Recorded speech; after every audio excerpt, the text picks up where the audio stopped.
What is going on, everybody? It's your boy, SnowBikeMike, back with your daily gaming hype reports. Today is Thursday, November 7th, 2019, and here are the top gaming headlines that you need to know about. Remember, if you like any of the stories that I bring to you today, please go to the articles directly and support those incredible games journalists around the globe. Story links can be found in the show description below, so let's get into it. Here are the top 2 stories that you need to know about. Story number 1. Yooka-Laylee devs deny rumors they're working on a new Banjo-Kazooie game.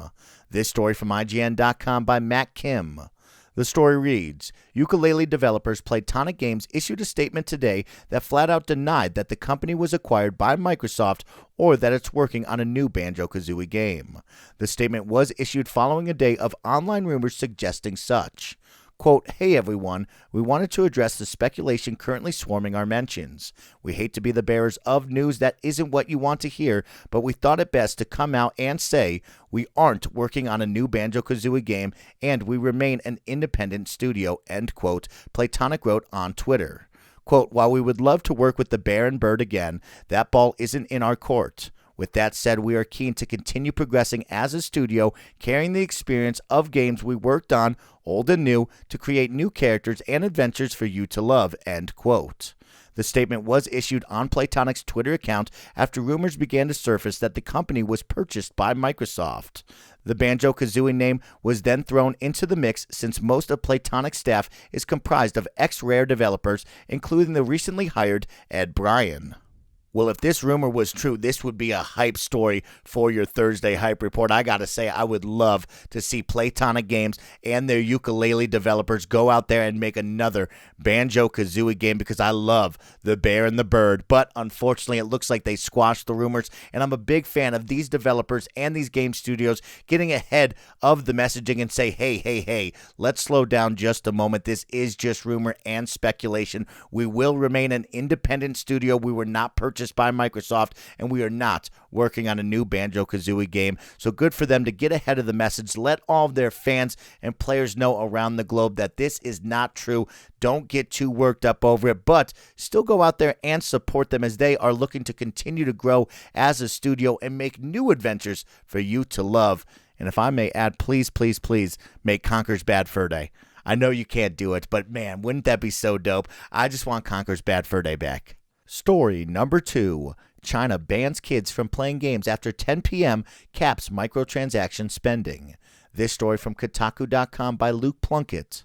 The story reads, a new Chinese law that went into place on Tuesday has placed extreme limits on the screen times of the nation's youth, with everyone under the age of 18 now restricted from playing video games for longer than 90 minutes a day or between the hours of 10 p.m. and 8 a.m.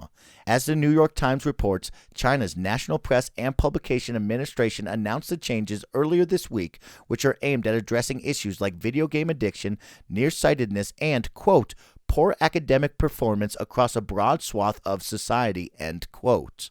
The curfew times apply 7 days a week, while the 90-minute time limit applies Monday through Friday. On weekends, kids will be allowed 3 hours per day. They'll also have to sign up for online gaming accounts using their real names and identification. In addition to stuff controlling time spent in front of a screen, an additional measure is also aimed at tackling the amount of money spent on DLC and microtransactions.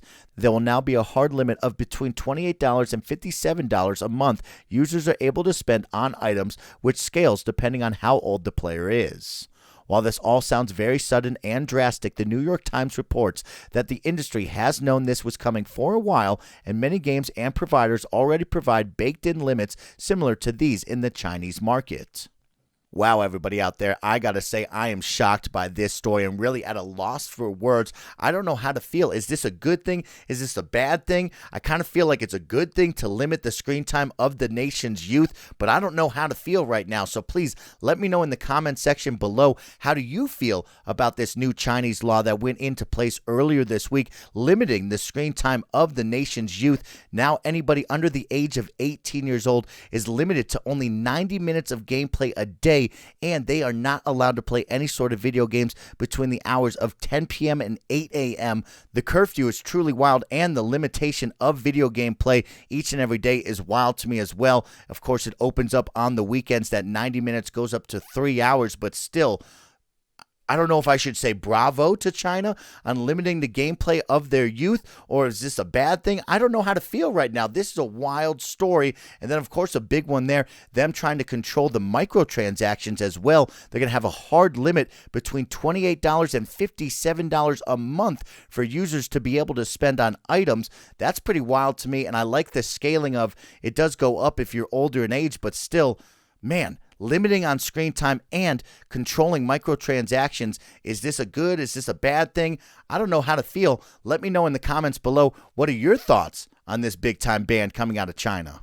And with that, that will conclude today's Hype Report for Thursday, November 7th, 2019. It's your boy, SnowBikeMike, reminding you, if you liked any of the gaming headlines that I brought to you today, please go to the show description below. I've left you all the article links there. You can give them a click and support those incredible games journalists around the globe. You have now been caught up for your Thursday, and oh boy, do we have a lot to talk about for the rest of your week. Number one, I really want to hear from you in the comments section below. Let me know what your thoughts are on story number 2, because as I'm recording this outro, my mind is still blown about that law and that ban over in China. Number 2, there will not be a Hype Report for Friday, November 8th, 2019, because your boy, SnowBikeMike, is heading down to the Bay Area, San Francisco, California. So me and Cristian got you a special gift.